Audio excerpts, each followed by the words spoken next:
Hello and welcome to this webinar jointly hosted by the British Heart Foundation and the Strategy Unit. This webinar is intended as an introduction to an ICB level tool which has been developed in partnership with the British Heart Foundation and the Strategy Unit to help to explore the socioeconomic inequalities along the coronary heart disease pathway. Just so everyone's aware, we are recording this event in case you do need to drop off or want to access it later. My name is Bethany. I'm a consultant in the evaluation team at the Strategy Unit, and I'm going to be introducing our speakers today as well as assisting with the Q&A.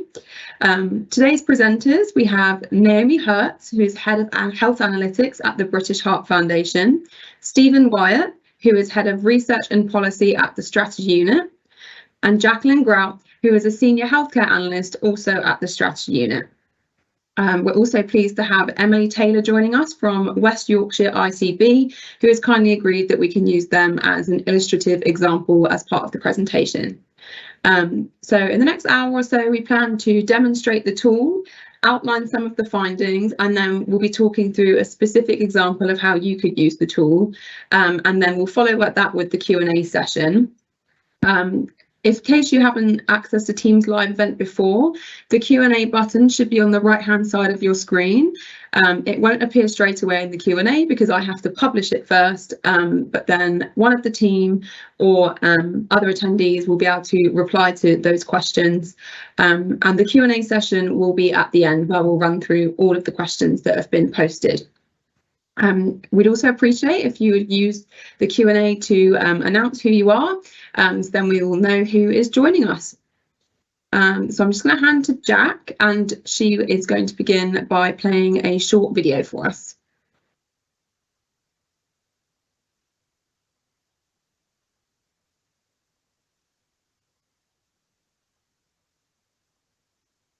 Hi, I'm Naomi Hertz from the British Heart Foundation. Hi, I'm Jacqueline Grout from the Strategy Unit. And we're here to introduce you to a tool on cardiovascular health inequalities in the coronary heart disease pathway. So cardiovascular disease is strongly associated with health inequalities, contributing to around 1/5 of the life expectancy gap between the most and least deprived quintiles. When we talk about the most and least deprived quintiles, we're using the index of multiple deprivation, which is the official measure for deprivation in England. It's not limited to a simple rich or poor dimension. It looks at several dimensions, including things like crime, environment, health, and a few other areas to determine what the most and least deprived areas are. The work also uses the relative index of inequality, which indicates the extent to which the rate of an activity or event varies across socioeconomic groups. A big crucial point of this work is that it breaks down inequalities across the coronary heart disease pathway. So instead of only looking at people who have CVD or those who die with CVD, we're looking at risk factors through to diagnosis, referrals, and cardiac care.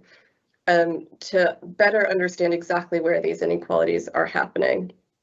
So now Jacqueline's going to take us through the tool to show us how to navigate and understand the charts that can ultimately be used to look at where the inequalities are in each integrated care board. This is the tool that we've built, which is aimed at visualising the socioeconomic inequalities in the coronary heart disease progression and pathways. The chart in the tool illustrates the relative index of inequalities for each metric that we've considered on the coronary heart disease pathway. And it enables comparisons to be made between the individual metrics along the pathway and to illustrate at which points along the pathway the inequalities are the greatest. And as part of the tool, we've included a notes section here and a definition section here. And so the definition section provides detail about all the metrics that we've used, where we obtain the data from, and the methods that we've used, for each of those metrics. So if you want to read about those, that detail is available from this metrics definition tab here. The notes tab gives you an explanation about how to understand and interpret the chart, which I'll go through in a second. And then this main page of the tool is where you can look at the tool and consider it by ICB. So in terms of understanding and interpreting a chart of this type, I'm going to talk you through using the notes tool, and this explains to you how to interpret the chart. So if you want to interpret a chart of this type that we've used in this interactive tool, then we're using the relative index of inequalities to indicate the extent to which the rate of an activity or event varies across socioeconomic groups defined by the deciles of deprivation, which Naomi referred to earlier. And this is similar to the idea of a range, but it takes into account the values for all the deprivation deciles, as well as the population size of each group. So the smaller groups don't unduly skew the results. And where the denominator of the rates assessed is the population size, then the relative index of inequality measures the degree of inequality. And where the denominator is a measure of need, the relative index of inequality measures the inequity. So in terms of interpreting the chart, when you look at each of the indicators in the chart, where the points are on the left-hand side, they show a greater benefit to the most deprived areas. In other words, the inequity favours the most deprived. And where the points are over on the right-hand side, and they're blue, then they show a greater benefit to the least deprived areas, and the inequity favours the least deprived. And the distance that the points are from zero, whether that be to the left or the right, show the magnitude of the inequity. So, for example, in this illustration here, indicator number 2 shows more benefit to the most deprived areas than indicator 3. Turning to the main chart, then, what you can see here is that when you look at the metrics on the CHD pathway, you can then see that the metrics that appear on the left-hand side in yellow are favouring the most deprived areas, and the metrics that appear on the right-hand side in blue are favouring the least deprived areas. And where the metrics are completely in grey, those are where they straddle 0, and in the case of those metrics, they're considered that there's no evidence of inequity because the variation is great, and in some cases it's to the right of 0, and some cases it's to the left. The tool itself, then, what this allows you to do is select an ICB. So the first position is that it shows the chart for the whole of England, but if you want to look in detail at your individual ICB, then you can select that from this drop-down list here. And if you select an ICB and click Generate Chart, that then recalculates the chart and shows the same data and the inequalities and inequities for that individual ICB. And you can see here in this example that I've just chosen that there are quite a lot of metrics where there is no evidence of inequity, and that's going to happen when you look at a smaller area, because the numbers and the amount of data involved is smaller. It doesn't mean that there's no inequity. And in fact, this is why we've incorporated the functionality to alter the confidence interval, because the default position of this chart in the tool is that the 95% confidence interval is shown. But if you want to lower that confidence interval, for example, if I slide along here to 75% confidence interval and regenerate the chart by clicking on the button, you can see then that more of the metrics are showing some evidence of inequality and inequity. So that's why that functionality has been incorporated into the tool. I'm just going to put that back to England, and just remember, every time you want to recalculate the chart, you need to click on the Generate Chart button and the chart will be recalculated. And the other functionality in the tool to demonstrate is that we've also got the option to download the chart and to download the data. So if, having generated the chart and double checking that here the explanation for in the title of the chart matches what you've selected on the left hand side, you can download a copy of this chart by clicking on the Download Chart button, and you can see that at the bottom here that then generates a PNG, which you can then use so a more printable version, if you like. And then also I can click here and download the data, which puts the data behind that particular chart into a CSV file, which you can open, and that data is then available to look at the actual data behind each of the metrics. So there's one more thing that I needed to show as well, which is that within this tool, there's the option to hover over. So as you consider each of these metrics, whether that be for the whole of England or for your individual ICB, if you want to look in more detail, for example, if I look at this metric here, emergency admissions for CHD, if I hover over on the individual metric, I can see the value for the relative index of inequality for that metric, which in this case is 0.163, or I can also look at the lower confidence interval level, or I can look at the upper confidence interval level. And at the moment, I'm selecting 95% confidence interval. So what that's saying is that with the 95% confidence interval, we think that the value is around 0.16, and that's showing the range there from the upper to the lower confidence interval. And it also just highlights for you that the inequity favours the least deprived. And if I hover on the readmissions within 30 days, then I can see that the same thing happens there.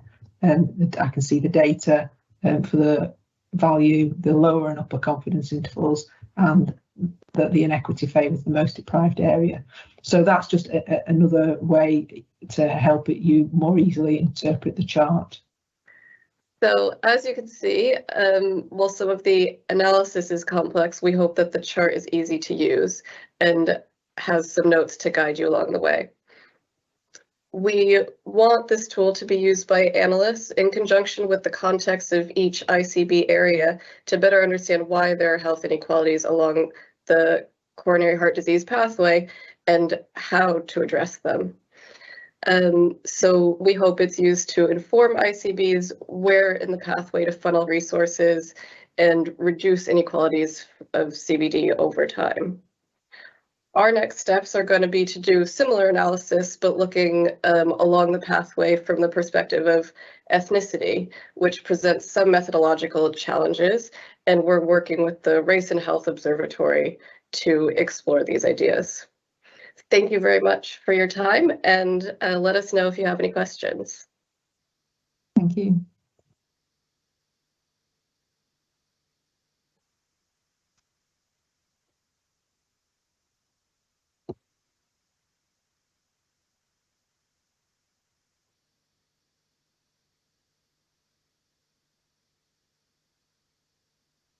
Hi, so I think the next thing we wanted to do was just to demonstrate to you a couple of extra bits of information about the tool which aren't available in the video. So if you just bear with me, I'm just going to try and show you that now. Okay, so you should be able to see the tool now. And this is the tool live at the moment. I'll just generate a national chart. What I wanted you to be able to see was that the way that we've presented the information here is that we've attempted to group the metrics into different categories along the CHD pathway. So, for example, we've got the top here, we've got metrics associated with risk, such as presence on a smoking or obesity or diabetes registers, for example. Then we've got primary prevention metrics, such as being offered smoking cessation support or statins, and then some metrics about disease identification, things like electrocardiography or CT angiography, and then secondary prevention, such as being offered a flu vaccine, and then tertiary prevention, for example, having an elective procedure, and then finally some intermediate outcomes and some other outcomes such as related to mortality as well. So we just thought it would be useful just to point out that that's how we've organised things in the presentation. And just a few of the key findings as well, which were that patients from the most deprived areas are more likely to be identified with risk factors, that patients from the least deprived areas were more likely to be offered secondary and tertiary preventions, such as a flu vaccine or an elective procedure. And the other aspect that we wanted to just to show you as well was that when you in the video, it demonstrates that you can download the data and that you can download a chart. So I did just want to show you how that actually looks, which I'll just do that now. So hopefully you can see that when you click on the download button, what that brings back is it puts what the data behind the chart that's currently being displayed at that point in time, and puts that into an Excel spreadsheet for you. So I just thought it was useful to show you that as well. I think I'm going to try and hand back to Bethany now.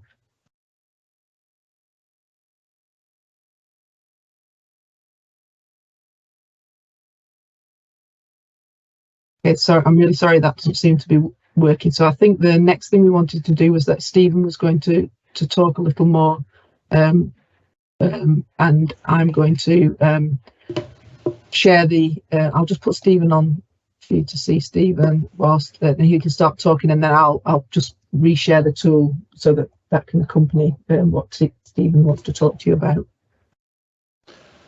Thanks, Jacqueline. We thought we might just spend a minute just illustrating how we thought the tool might be used in practice by a local area. And we were going to do that by showing you the chart for West Yorkshire, I think it was the ICB we had in mind, and talking through how we might interpret a set of results for West Yorkshire. So if we start at the very bottom of the chart, you'll see premature mortality from CHD, as we all know, higher levels in the more deprived areas. So that metric at the end of the pathway, we'd suggest favours those living in the in the least deprived areas. This is something we know well, and that finding is driven predominantly by the wider determinants of health. People living in more deprived areas the experience of living in poverty, poor access to services, employment, education opportunities, for example, they play out over the course of an individual's life and leave people living in those more deprived areas with greater risk of dying from cardiovascular disease or coronary heart disease prematurely. So the inequality is largely driven by the wider determinants of health, but the health and care system also have an opportunity to either ameliorate some of those inequalities or to exacerbate them through the way it delivers its services and the way it distributes those services to people living in more or least deprived areas.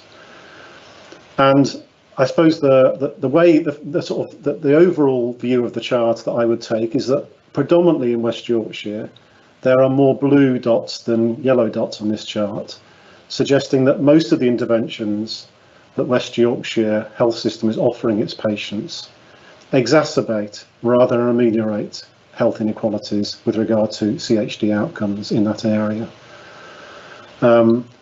So if West Yorkshire was going to try and ameliorate those health inequalities, it would want to be pushing more of those blue dots into the yellow zone by distributing more of those services in favour of people living in more deprived areas.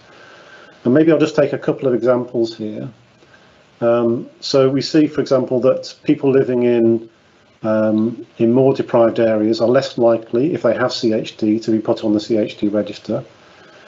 Having been put on the register, they're less likely to receive aspirin or antiplatelets as an intervention, or to receive a flu vaccination.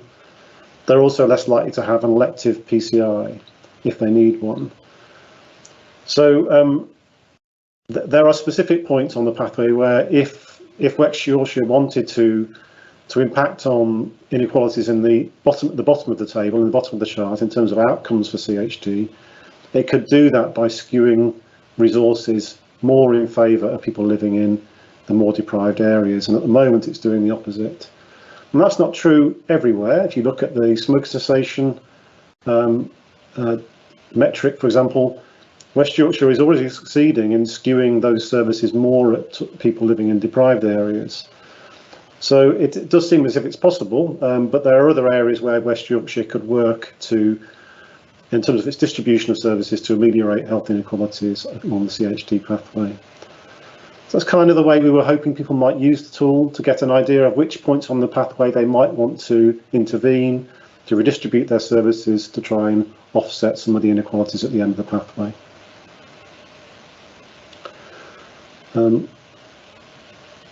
Back over to Bethany at this point, I think it is, or Naomi. No, it's back to Naomi. Hi.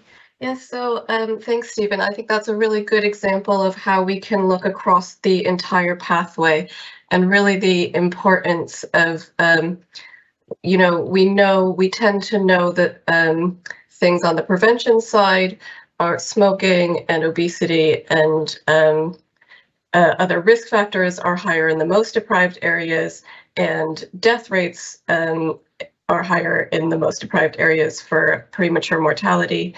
But it's really like looking between those two those two indicators and seeing where along the pathway ICB should be focusing the resources, as Stephen highlighted in West Yorkshire. So I think that was the main point I wanted to reiterate on the tool, and we're open to questions and feedback on the tool, as well as it is a new tool that we're using. So I will hand it back to Bethany.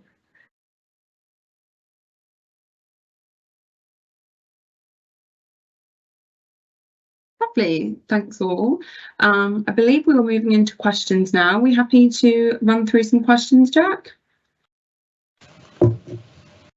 Yes, that's fine. Wow, yes, we have many questions in the chat. So we have quite a bit of time, so let's see how many we can get through.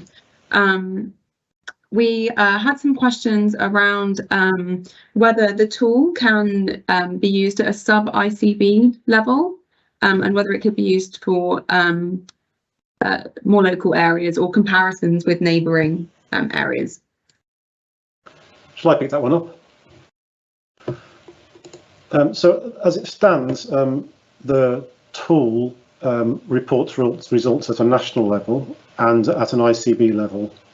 And it is in theory possible for us to calculate the same figures at a lower geographical level, down to a GP practice. The unit of analysis in the tool is a GP practice, so that's the kind of lowest level in theory you could get to. But what I expect we'd find if we were to produce results for lower geographical levels is that the signal to noise ratio would get very low, and almost all the results would be not statistically significant at that point, and it would be difficult to draw useful inferences from the charts. What I would say was, though, we're planning to publish the code for the tool, the calculations, how we derive the RIIs, for example. So if others want to experiment with that, that's certainly feasible, and it should be possible based on the code we release for people to experiment with producing results at a lower geographical level to test out whether or not you can get meaningful results at those lower levels. Thanks, Stephen. Following on from that, we also had a question around the data sources that were used to build the tool, and whether it's focusing on national data or also local data. So there's a range of different sources, or maybe Jacqueline's better placed to answer this one.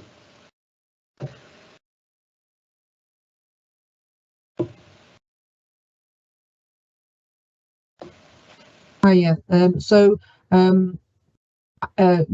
data that we used, all the data that we collected at a GP practice level, and we looked at the data at the data around the GP practices, and we identified for each GP practice we allocated them into a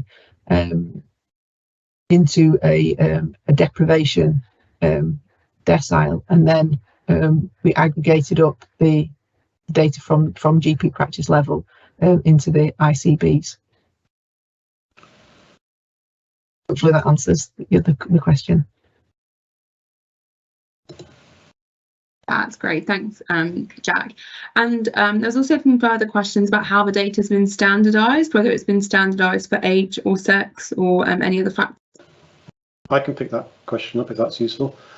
So the denominator for most of the metrics in the pathway are the estimated number of people with coronary heart disease. So we're essentially adjusting for need directly by looking at the prevalent population of people with CHD. So for that reason, we haven't standardised by age and sex. Yes, normally I standardise for age and sex because you're trying to control for differences in underlying need, but we've controlled for that directly within the tool. That isn't true at every point in the pathway, and in the documentation we set out what the denominators are for each of the metrics, but yeah, no need to control for age and sex because we've already controlled for need directly. Thank you. And a few people are picking up on the choice of language in that inequality favours the most or least deprived. Would you be able to expand a bit on that choice of language and saying that like inequality favours as opposed to an alternative? Sure. Do you want me to pick that one up again? Is that okay with everyone? Yeah, this is something we've struggled with, it's fair to say. Generally speaking, with the tool, I think we've alighted on a useful question, understanding where over the pathway for a disease or a condition, health service interventions either make inequalities better or worse, essentially. I think that's a useful question.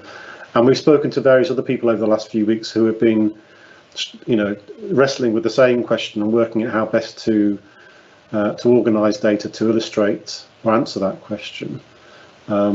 Colleagues in Greater Manchester, for example, have been looking at a very similar question, but for COPD, for example. So whilst we think the question is a good one, we still think there's room for improvement in terms of the way we've presented the results and the way we articulate and describe the results. This is kind of work in progress for us. We want we want to improve on it over a period of time. And one of the things that we, as I say, in particular we struggled with is what language we use to describe the results of the tool. So we're using the term favours to mean that beneficial interventions along the pathway are delivered in higher volumes to people living in more or less deprived areas. So when we say it favours people living in least deprived areas, we mean having control for need, that intervention, positive intervention, is delivered in higher volumes to people living in those least deprived areas than people living in more deprived areas. But there are some points on the pathway which we would see as disbenefits, for example, DNAs or readmissions or exception reporting. And because of that, we wanted a more general form of language that would work for those disbenefits as well as for the benefits. And so we've gone with the language favours the least deprived or favours the most deprived, because we want to be able to communicate the impact of benefits along the pathway as well as disbenefits. I'm not yet sure we've got that language quite right, but and if people have got suggestions about how we might improve on the language to communicate it more clearly, we'd generally be interested in hearing your thoughts and views on that. Thank you, Stephen. And a further question as to the index of deprivation. In terms of comparing, is decile 1, decile 10 being compared to decile 1, or is it compared to a different way of comparison? So first of all, the deprivation scores that are assigned to a GP practice are the weighted deprivation scores of the patient's LSOAs, the registered patient's LSOAs. So we calculate a deprivation score for each practice based on the distribution of its patients across LSOAs and the levels of deprivation in the LSOAs that those patients live, in a very similar way than the fingertips tool currently calculates weighted deprivation scores for GP practices.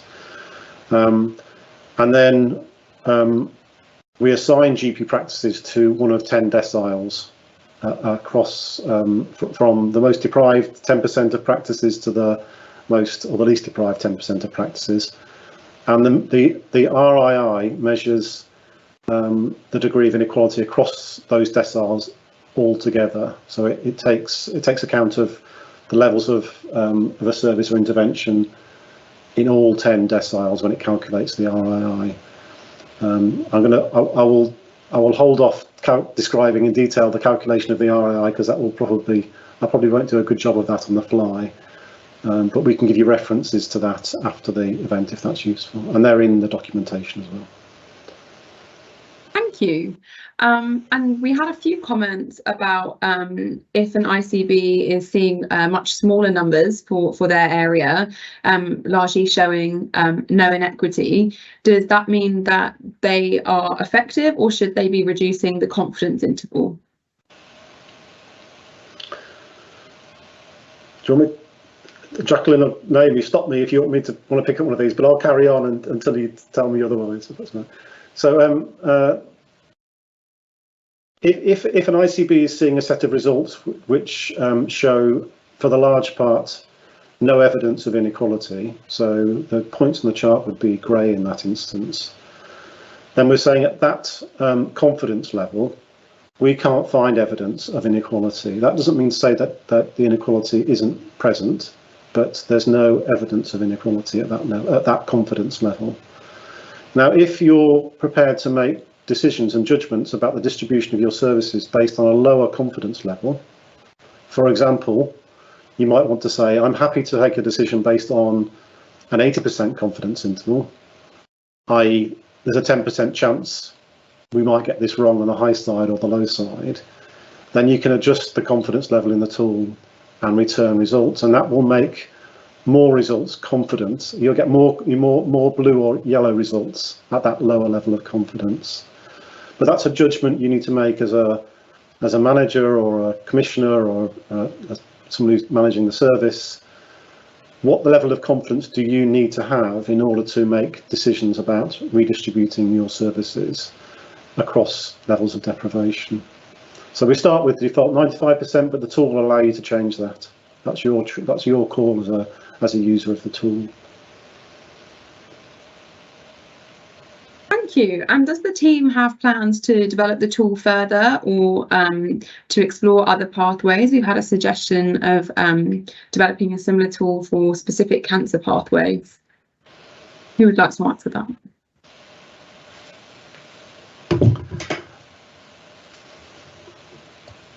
I'm happy to answer that one. So hopefully the intention would be that as we begin to publish the code behind what we've done, that will allow other people to take the work that we've done and develop it for, or attempt to use it, maybe use some of the thinking and the ideas behind it to develop for other pathways, if they wished, such as the example Stephen already mentioned about colleagues in Manchester looking at COPD, but also we are planning some work to look at something similar for CHD pathway, but rather than sort of looking at deprivation, would be looking to try to do something to look around ethnicity as well. Thank you. And is there plans for the current tool to be updated regularly as new data is published?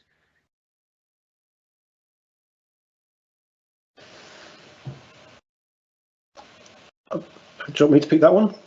Yeah. So I guess we're waiting to see what the reaction is to the tool, what feedback we get, whether people find it useful or not. If it is seen as useful, then I guess it would be natural for us to try and find some way of updating the tool with more recent results on a regular basis. But I guess at this stage we're waiting to see what the reaction is to it. If genuinely to see whether people find it useful and informative, helping them make decisions locally. So your feedback is going to be really useful to us in that sense over the next 6 months or so. And there are some additional questions about who would be best for people attending the webinar to share the tool within their organisations, as well as suggestions of how they could use it. So who would like to pick those two questions up?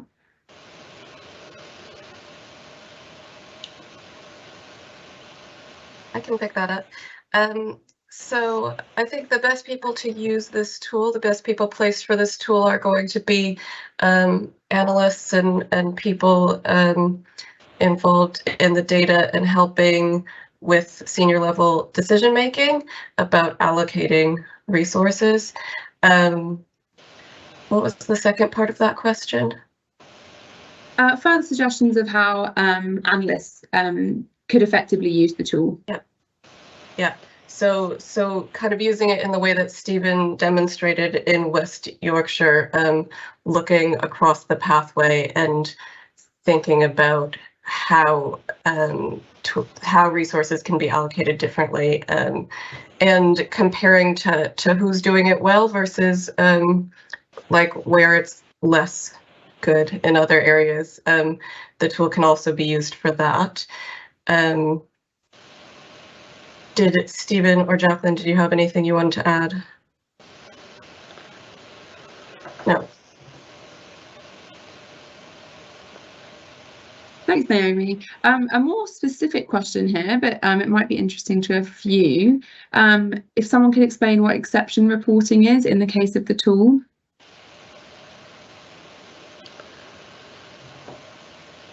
Yes, do you want me to pick that one up? So there'll be people on the call who know this far better than I do, so I'm going to give a sort of an amateurish response to this question.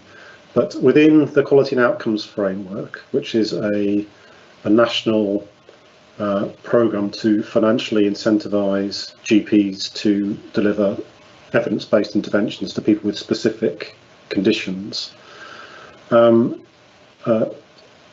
For example, on the CHD pathway, there might be requirements to routinely monitor somebody's blood pressure, for example, or to refer them on to smoking cessation advice.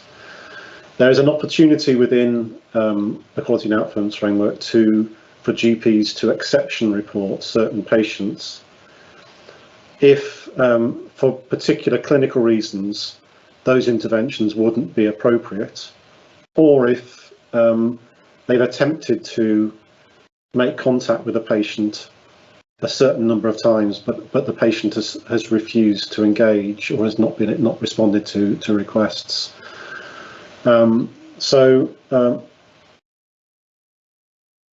We might expect, I suppose, that exception reporting would be fairly random across the population, but it tends to be the case that people who are exception reported are more likely to live in deprived areas. And I think that the sort of thought process is that maybe there's some inherent or inherent bias in the exception reporting process, which is favouring people living in more affluent areas. Apologies for those who know QOF inside out and will make a much better job of explaining exception reporting, but that's my poor attempt. I hope it's useful. Thank you, Stephen. We had an interesting question here if one of the team would be willing to expand on how the indicators were chosen. One individual has highlighted asking why atrial fibrillation, for example, has not been included. Yes, I mean, it's maybe Naomi. Yeah, I can pick that up and then you can add to it, Stephen. The indicators were chosen between the team at the strategy unit and the team at the British Heart Foundation, and was also driven by the data available. There is some data available on atrial fibrillation, but it also has to do with the level that it's available and whether it can be mapped to the index of multiple deprivation. So that was part of it. In addition, I think there are things that as we've shown this tool to people, as Stephen said, we're open to feedback and kind of iterating on the tool. And as we've done that, I think we've heard different things that kind of could be added to the list of indicators. So that's something we can look at in the future as well.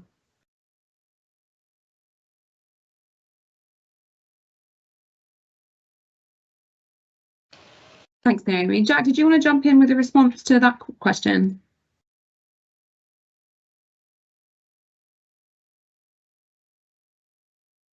Oh yeah, I spotted a question in the chat that I thought it might be a good one to try to answer, and it was around about the data sources for the tool where we obtained the data. The question actually, it says, where did we get the patient level data? But we didn't use patient level data. We used we did bring data at the GP practice level, but I just thought it might be useful just to show you, quickly show you. I'm just going to put the tool back up while I talk.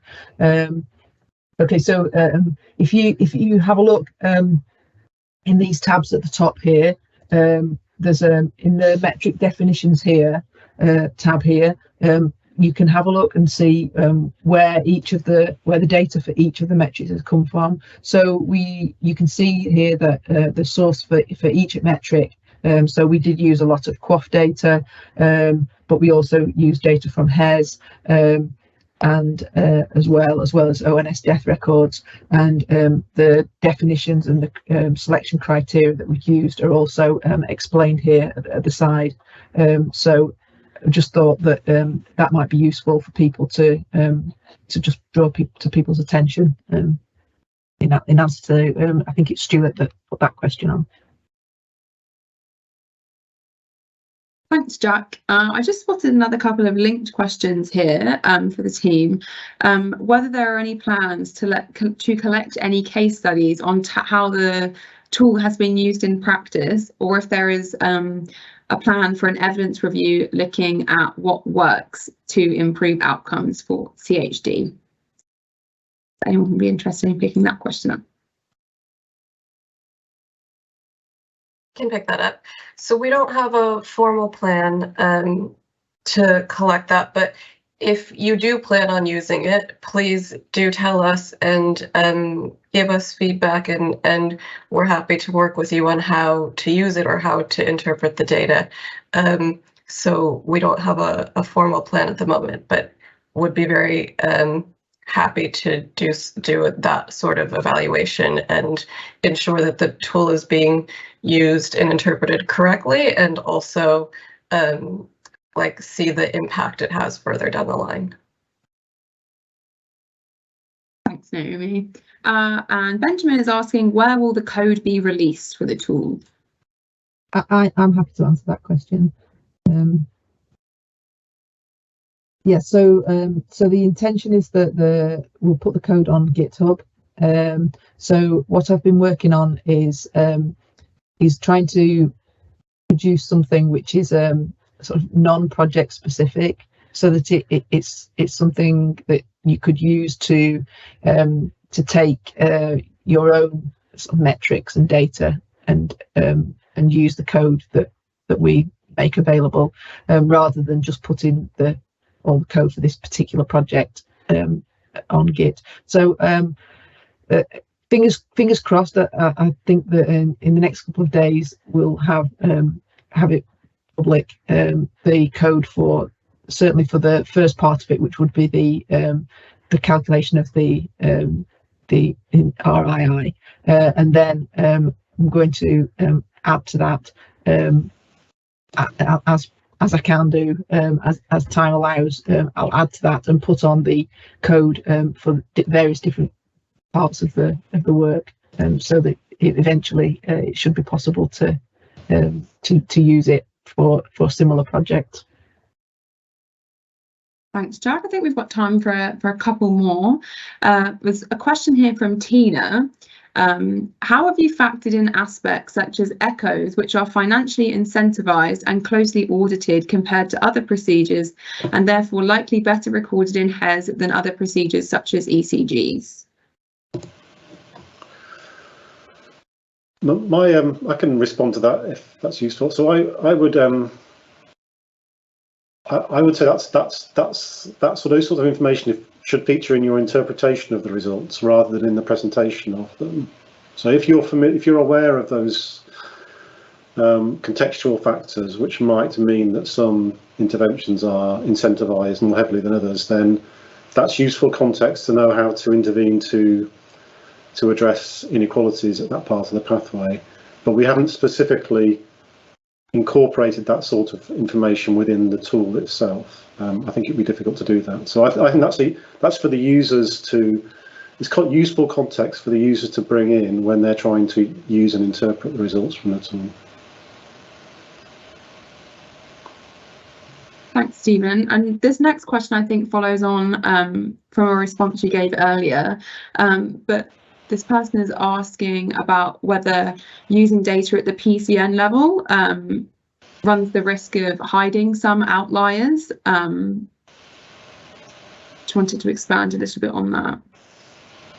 Yeah, so that possibly means I'm misunderstanding the question. The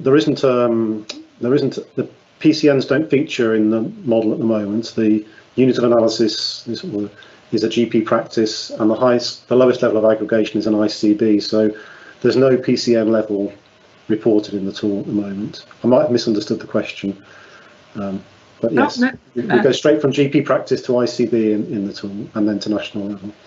Okay. Thank you.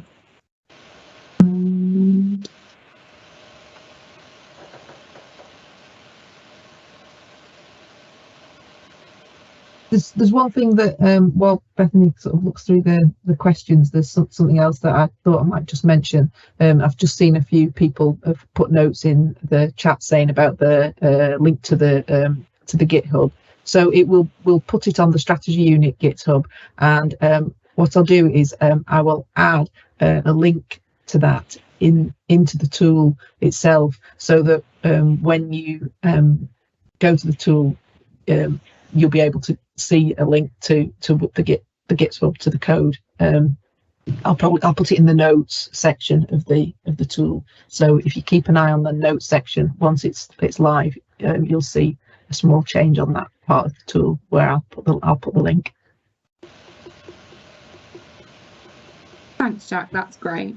And I think one of our last questions here, do you interpret the RII similar to a relative risk?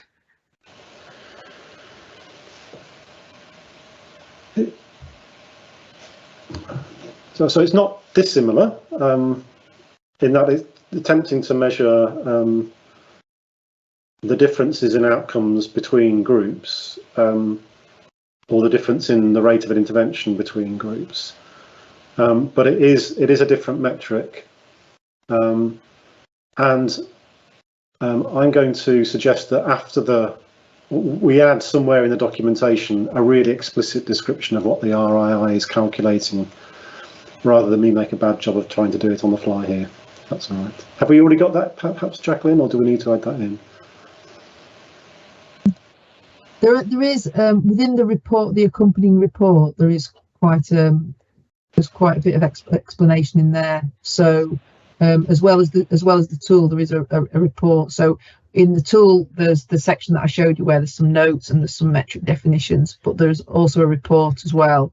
I'll put a link into the Q&A, which gives quite a lot more detail about the methodology. I might just add one more thing, which is that what sits behind the RII calculations is a regression calculation, essentially, that attempts to fit a slope across the deciles of deprivation. And within the report, you'll see those charts that generate the RII, the slopes for each given metric, and how they lead to a slope index of inequality, and therefore to a relative index of inequality. We have been thinking. So Jacqueline, could you show those now, maybe on the screen?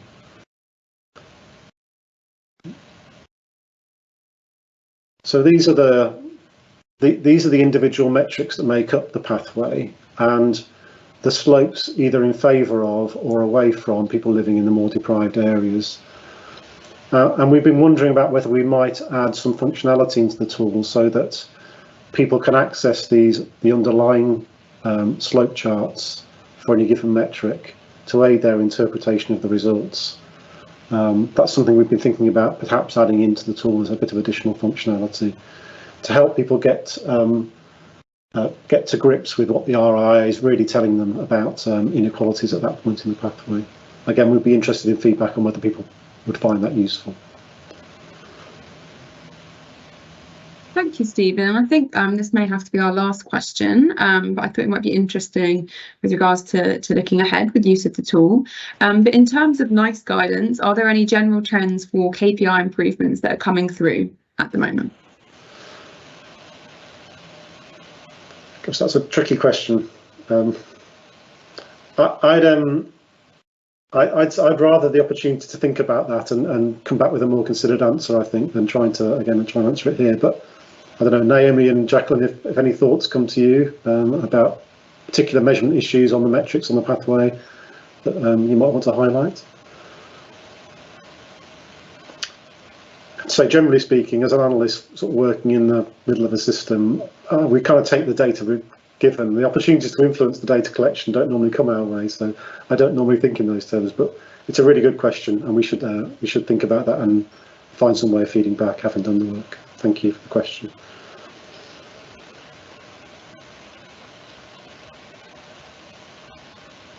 Wonderful. Well, I think that is all the questions that we have time for today. Thank you, everyone, for your contributions. That was a lot of questions, but thank you very much to our presenters, Naomi, Stephen and Jacqueline today, and thank you for coming to the webinar. The link to the tool is posted. I know some people might have had a little bit of difficulty accessing it with the numbers of people trying to get on, but rest assured, as throughout the day and over the next week, I'm sure that will become a lot easier. If you have any further questions, you can contact the strategy unit. We have our Twitter page or our email, and the team will be happy to get in touch. Is there any further reflections from our presenters? Nope. Wonderful. Well, thanks again for coming, and we hope you found the webinar interesting and informative. Enjoy the rest of your day.